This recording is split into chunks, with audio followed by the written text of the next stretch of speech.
कहा जाए कि एक सेपरेट लीगल एंटिटी, इसका मतलब एंटिटी मतलब वो एग्जिस्टेंस हो, कोई भी ऐसी चीज जिसका एग्जिस्टेंस हो। लीगल मतलब कानूनी तौर पर उसका एग्जिस्टेंस हो। अब इस लाइन का मतलब एक तरह से मैं कहूं अंबानी है, ठीक है, उसकी कंपनी है रिलायंस। अब किसी ने रिलायंस का फोन खरीदा, वो खराब आया, या रिलायंस के साथ उसकी कोई कंप्लेंट है या कोई डिस्प्यूट है, तो वो केस किस पे करता है? रिलायंस पे।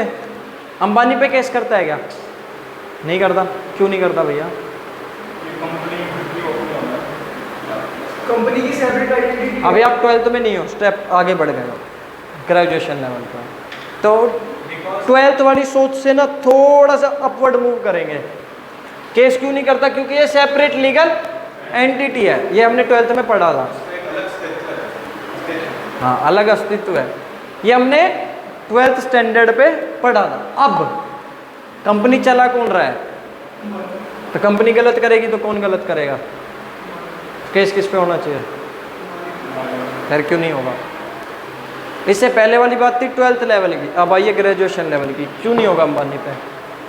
क्योंकि अंबानी मतलब कुछ पार्ट ऑफ शेयर्स का हकदार होता है, बाकी जो होते हैं ना उसके मतलब इन्वेस्टर्स होते हैं ना। तो इसमें क्या है, केस है जो वो अंबानी पे भी हो सकता है, रिलायंस पे भी हो सकता है, बट वो डिसाइड करेगा कि वो डिसीजन जिस वजह से केस हो रहा है वो मैनेजमेंट का है या ओनर का है। जैसे वो किंगफिशर के विजय माल्या है, उसने फ्रॉड अपनी समझ से किया, इसलिए किंगफिशर के साथ साथ केस किस पे भी हुआ?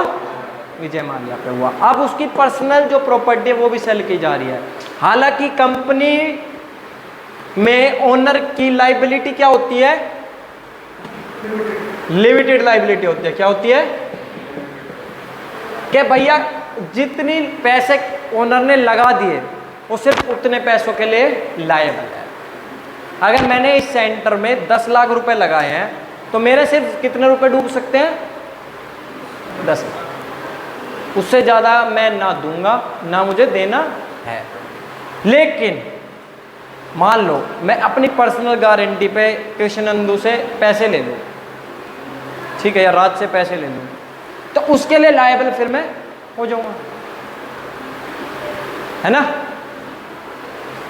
कंपनी कोई छोटी मोटी चीज नहीं है, इसके ऊपर एक एक्ट है, सेपरेट लीगल एंटिटी है, पर अगर एक सेपरेट लीगल एंटिटी है तो कंपनी नहीं होगी। सिंपल बात समझे नंदू? जो मैं तुम में कमी छाट रहा था वो मैं ये पॉइंट निकालना चाह रहा था जो 5 मिनट नहीं निकाल पाया। सेपरेट लीगल एंटिटी तो जरूरी नहीं कंपनी है, एसेट लायबिलिटी है तो भी जरूरी नहीं है कंपनी है। और तुमने जो कहा था, क्या कहा था? जो भी कहा था, तो जरूरी नहीं है कंपनी। कंपनी कब बनेगी? हम उसे कंपनी कब बोलेंगे? जब वो कंपनीज एक्ट 2013 में रजिस्टर होगी। जब कोई भी एंटिटी, कोई भी ऑर्गेनाइजेशन इस एक्ट में रजिस्टर होगी तब हम उसको क्या बोलेंगे? उससे पहले कंपनी नहीं। उससे पहले वो पार्टनरशिप फर्म हो सकती है, सोल प्रोप्राइटरशिप हो सकती है, हिंदू अनडिवाइडेड फैमिली हो सकती है।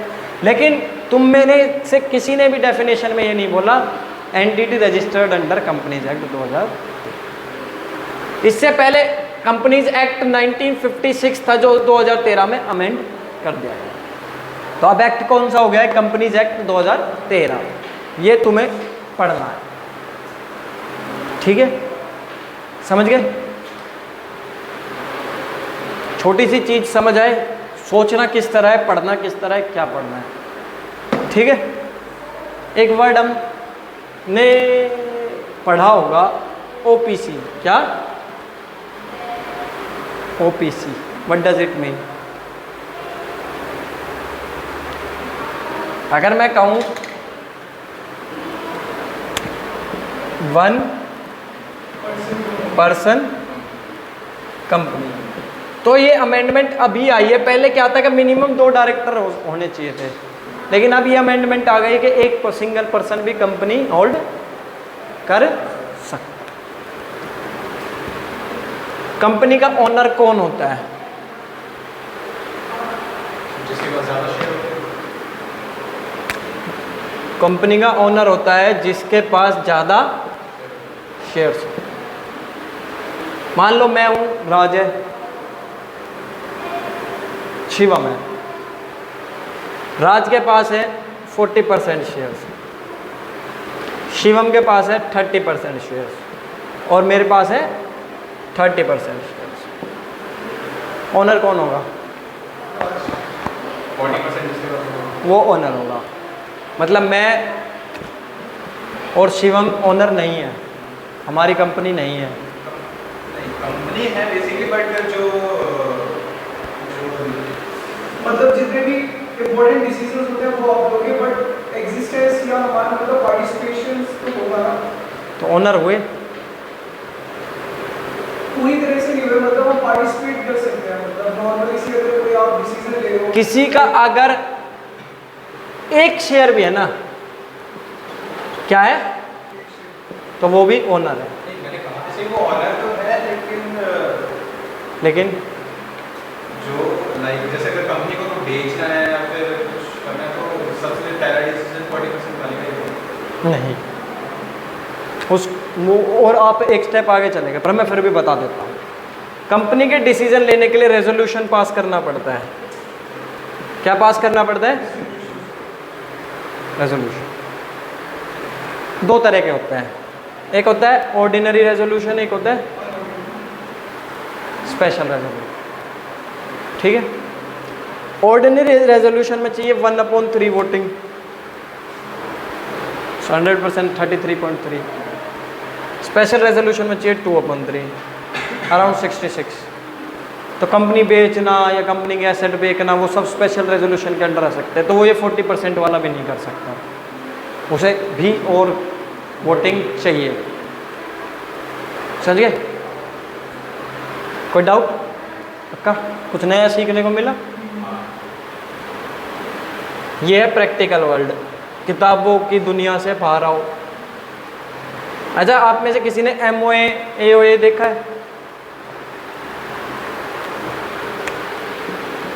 MOA AOA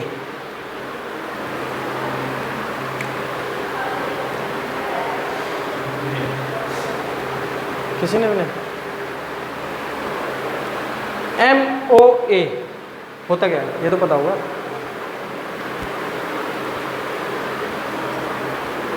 तो कितने गंदे बच्चे हो। MOA memo random of association, memorandum of, ऐसे ये है आर्टिकल ऑफ एसोसिएशन। ठीक है, नेक्स्ट क्लास में मैं आपको दिखाऊंगा कि देखने में कैसे होते हैं। बुक्स में तो हमने पढ़ा होगा। जब भी कंपनी बनती है तो उसका एक MOA बनता है। क्या बनता है?